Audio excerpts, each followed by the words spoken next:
देखो एक पैसेज लिखा हुआ है यहाँ पे, ठीक है, और आज जो है ये पैसेज जो है मैं नहीं बनाने जा रहा हूं, ये तुम लोग बनाओगे, ठीक है, ये तुम लोग इस पैसेज को बनाओगे, राइट। ये पैसेज में सिर्फ 4 टेंस का प्रयोग किया गया है। प्रेजेंट इंडेफिनिट तुम जानते हो, पास्ट इंडेफिनिट तुम जानते हो, मैंने पढ़ा दिया है, फ्यूचर इंडेफिनिट तुम जानते हो, और प्रेजेंट कॉन्टिन्यूअस जो कि तुम जानते हो। 4 टेंस का मात्र प्रयोग किया गया है। और today you will translate this passage, from Hindi to English. Here I am not going to assist you. Here I am not going to do this passage. You will do it on your own. Okay? So there are few sentences here on the board. You can clearly see them, and you have to do it on your own. Never get hesitated while doing this. If you commit mistakes, okay, no problem. I will be there to assist you. I will be there to correct you because I am your teacher, and if I am your teacher, then it is my first and foremost duty to correct you all. So never get hesitated while doing this passage. So what is the passage? What is the passage? Passage is, मैं जानता हूं कि तुम्हारा भाई झूठ नहीं बोल रहा है, तुम देखते जाना किस टेंस में मैंने लिखा है रहा है, इसलिए मैं कुछ नहीं बोलूंगा। वह मेरे साथ रोज स्कूल जाता था, मालूम है, वह हर परीक्षा में प्रथम स्थान प्राप्त करता था, सभी छात्र उसे बहुत प्यार करते थे, यह भी सत्य है कि सारे शिक्षक उसका प्रशंसा करते थे, मैं भी उसका प्रशंसा करता था, लेकिन आजकल मैं उससे बात नहीं कर रहा हूं, इसलिए तुम ऐसा सोचते हो कि वह झूठ बोलता है ना। यह सत्य है कि तुम्हारा भाई अब इस शहर में नहीं रहता है, लेकिन हम लोग उसे बहुत याद करते हैं। जब मैं अगले साल मुंबई जाऊंगा तब मैं अवश्य तुम्हारे भाई से मिलूंगा। Only 4 tenses I have used. Okay? Present indefinite, past indefinite, future indefinite, present continuous. And you have to apply the rules of all those tenses which I have taught you earlier, right? तो कैसे हम इसे translate करेंगे? यही है ना, झिझक यही है ना। तुम लोग बोला जाओ कि अरे इतना बड़ा कैसे मैं कर पाऊंगा? अरे तुम करोगे, मैंने पहले ही बता दिया है कि today I am not going to do this, you will do it on your own. Okay, तो कैसे करोगे? देखो एकदम बिल्कुल आसान है। देखो क्या है, मैं जानता हूं, है ना, मैं जानता हूं, ये प्रेजेंट इंडेफिनिट, अंग्रेजी क्या होगा जरा सोचो सोचो सोचो सोचो सोचो। मैं जानता हूं, आई नो हो जाएगा, ठीक है, KNOW। मैं जानता हूं, है ना, ठीक है, आई नो, की के लिए डैट, ये सब सीखते जाना। आई नो डैट तुम्हारा भाई झूठ नहीं बोल रहा है। Your brother, present continuous tense, your brother is not telling a lie, telling a lie, अंग्रेजी ऐसे ही बोलोगे। इसलिए का अंग्रेजी क्या होता है? That's why. यहां पे देखो, दैट्स व्हाई दिख रहा है या नहीं दिख रहा है? That's why, WHY, that's why, that's why मैं कुछ नहीं बोलूंगा, मैं कुछ नहीं बोलूंगा। आई वोंट का मतलब यहां पे मैं बताया, आपको मालूम है future indefinite, I won't tell anything, I won't tell anything. Okay, मैं कुछ नहीं बोलूंगा, है ना, इसलिए मैं कुछ नहीं बोलूंगा। I won't tell anything, full stop है। वह मेरे साथ रोज स्कूल जाता था, past indefinite tense. He went to school, he went to school with me कहां? Daily, ठीक है, he went to school with me daily, वह मेरे साथ रोज स्कूल जाता था। मैं अब इन्हें मिटा रहा हूं, ध्यान से देखना, ठीक है, मैं अब इन्हें क्या कर रहा हूं? मैं इन्हें अब मिटा रहा हूं, ठीक है। देखो थोड़ा सा ध्यान से, ठीक है। अब है कि इसलिए मैं कुछ नहीं कहूंगा, ये सब पढ़ा दिया, जाता था तक पढ़ा दिया, तुम लोगों को बिल्कुल सब कुछ समझ में आ गया। आगे बढ़ते हैं हम लोग। वह हर परीक्षा में प्रथम स्थान प्राप्त करता था, वह हर परीक्षा में प्रथम स्थान प्राप्त करता था, है ना, बिल्कुल सही है, वह हर परीक्षा में प्रथम स्थान प्राप्त करता था, यानी ये भी पास्ट इंडेफिनिट है। देखो ही, या तो लिखो, देखो कम फर्स्ट का मतलब प्रथम आना होता है, और स्टैंड फर्स्ट का भी मतलब प्रथम आना होता है। तो मैं तुम्हें स्टैंड फर्स्ट सिखाऊंगा। तो स्टैंड फर्स्ट का सेकंड फॉर्म हो जाएगा स्टूड फर्स्ट, ठीक है, ही स्टूड फर्स्ट, ठीक है, वो हर परीक्षा में प्रथम स्थान प्राप्त कर, he stood first in every exam, या एग्जामिनेशन भी लिख सकते हो, कोई दिक्कत नहीं है, ठीक है। मैं उस वो हर परीक्षा में प्रथम स्थान प्राप्त कर रहा था। सभी छात्र, देखो यहाँ पे सभी छात्र, है ना, सभी छात्र उसे बहुत प्यार करते थे।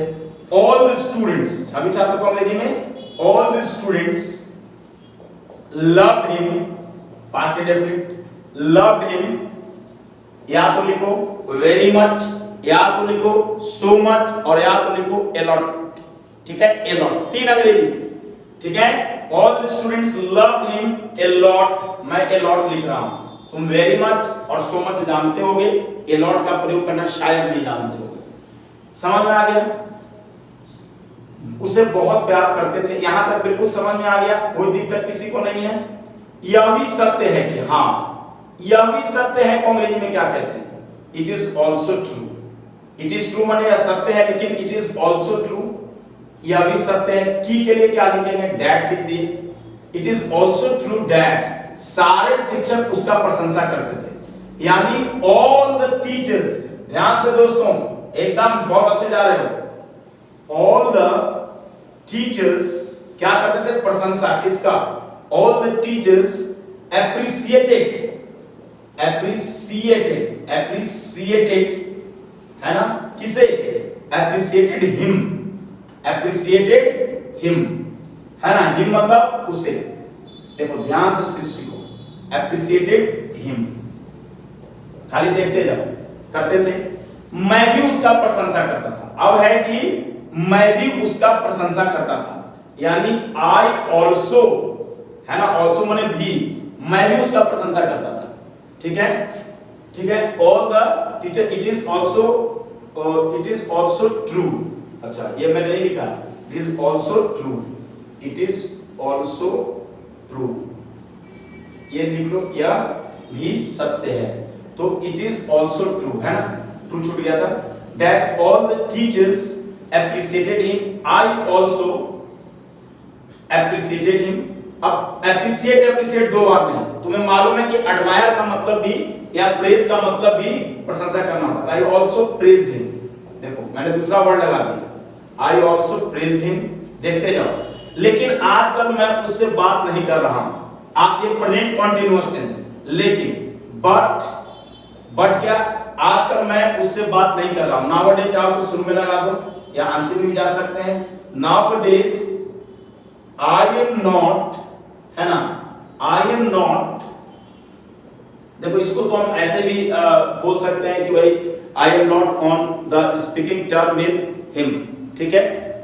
तो बट क्या हो गया, that all the teachers appreciated him, I also praised him, but nowadays, है ना, but nowadays I am not, है ना, talking to him, I am not talking to him. या एक अंग्रेजी और लिख लो, इसका हम नीचे बता देते हैं, आई am not on speaking terms होता है, ये थोड़ा हाई-फाई अंग्रेजी हो गया, ठीक है। आई am not on speaking terms with him, इसका भी वही मतलब होता है, लेकिन इसका एक मतलब ये भी होता है कि शायद कुछ मतभेद होता है, ठीक है, किसी के साथ जो है, तब वैसी स्थिति में इस वर्ड का हम लोग प्रयोग करते हैं, आई am not on speaking terms with him, ठीक है। हिम और मतलब आई am not on speaking terms with him, ठीक है। तो इसको जो है कि हम लोग, है ना, विद हिम बोल रहा हूं और ये छूट गया था, ठीक है, कोई बात नहीं। आई am not on speaking terms with him. तो यहां पे देखो तुम इसे ऐसे भी बना सकते हो, ठीक है, ये थोड़ा सा एडवांस्ड लेवल में हो गया, लेकिन यहां पे देखो but nowadays I am not talking to him, मतलब काम चलाने वाला ये लाइन है, क्योंकि अगर तुम लोग मतलब छोटा-छोटा सेंटेंस फॉर्म कर रहे हो इसलिए मैं यही बता रहा हूं, लेकिन तुम चाहो तो ये चीजें कर सकते हो। आई am not on speaking terms with him, इसका मतलब कि मुझे उससे बातचीत नहीं होती है या नहीं हो रही है, इसका ये मतलब होता है, ठीक है। हो सकता है अनबन हो इस वजह से, ठीक है, लेकिन खैर चलो, मैं उसका लेकिन आजकल मैं उससे बात नहीं कर रहा हूं, इसलिए तुम ऐसा सोचते हो, इसलिए, ठीक है। सो यू थिंक, ऐसा के लिए सो, देखो present indefinite, so you think, है ना, या दैट्स व्हाई, मैं उससे नहीं बात कर रहा हूं इसलिए तुम ऐसा सोचते, सो यू थिंक सो, ठीक है। तो ये बार बार सो लगाने से अच्छा यहाँ पे भी दैट्स व्हाई लगाओ, ठीक है ना। दोनों बार सो माने इसलिए भी होता है और सो का मतलब ऐसा भी होता है, तो यहाँ भी दैट्स व्हाई लगाओ, दैट्स व्हाई, ठीक है। इसलिए क्या हो गया, इसलिए तुम ऐसा सोचते हो, यानी यू थिंक सो। देखो मैंने सो को क्यों हटा दिया यहां से, क्योंकि अब सो दोनों बार अच्छा नहीं था, क्योंकि सो का मतलब इसलिए भी होता है और सो का मतलब ऐसा भी होता है, ठीक है। सोचते हो तो that's why you think so, है ना, that's why you think so that, ठीक है। ये सो अलग है, दैट अलग है। That's why you think so that, तुम ऐसा सोचते हो कि वह झूठ बोलता है ना, वह झूठ बोलता है। तो अंग्रेजी में हम क्या कहेंगे, he tells a lie, that's why you think so that he tells a lie, clear हो गया, he tells a lie। अब अगला सेंटेंस है, इसको देखो, कहता है कि यह सत्य है कि तुम्हारा भाई अभी शहर में नहीं रहता है। यह सत्य है अंग्रेजी में क्या मैंने बताया, it is true that your brother, है ना, योर ब्रदर डज नॉट, क्या डज नॉट बताओ, इस शहर में नहीं रहता, does not live in this city, full stop. ये सब ध्यान से देखना। एक्चुअली क्या है ना कि जगह नहीं बचा, अंग्रेजी को ये करने के लिए मुझे थोड़ा और हिंदी को ऊपर लिखना चाहिए था, अंग्रेजी को नीचे लिखना चाहिए, तो प्रॉब्लम नहीं होती। जैसे कहीं कहीं देखा हो कि मैंने विद छोड़ दिया था, तो ये मतलब इस तरीके से क्या है। तो it is true that your brother does not live in this city, ठीक है, लेकिन हम लोग उसे बहुत याद करते हैं, बट वी मिस हिम। बहुत के लिए ए लॉट अभी मैंने बताया, but we miss him so much भी लिख सकते हो, या ए लॉट भी लिख सकते हो, या वेरी मच भी लिख सकते हो, ठीक है। अब है कि जब, क्या है सेंटेंस, अगला सेंटेंस क्या है, जब मैं अगले साल, देखो यहाँ पे जब मैं अगले साल, यहाँ पे फुल स्टॉप है, सो मच लिखा, तो वेन, ये वेन माने कब भी होता है, वेन माने जब भी होता है, लेकिन जब क्वेश्चन वर्ड में होगा तब वेन का मतलब कब होता है, ये बात को ध्यान में रखना। तो वेन, जब मैं अगले साल मुंबई जाऊंगा, when I go to Mumbai, देखो मैंने आई लिखा है ना, बताया था मैंने तुम लोगों को, when I go to Mumbai, कब बताओ मेरे को, अगले साल। When I go to Mumbai next year, तब क्या होगा, देन, है ना, तब मैं अवश्य तुम्हारे भाई से मिलूंगा, तब मैं अवश्य तुम्हारे भाई से मिलूंगा। देन आई, ठीक है, देन आई श्योरली,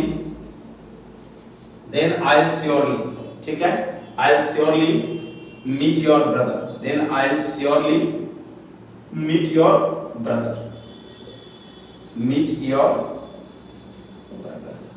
समझ में आ रहा है या नहीं आ रहा है, बिल्कुल आ रहा है।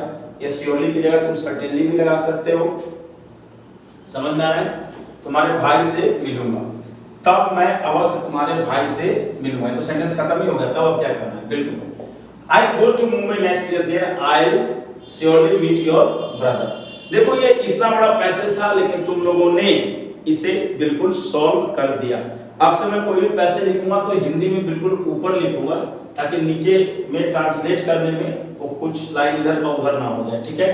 तो ये चीज देखा तुम लोग, अब इसी तरीके से तुम लोग अपने डे टू डे कन्वर्सेशन में इन चीजों का प्रयोग करना। एक बार पूरा पढ़ देता हूं।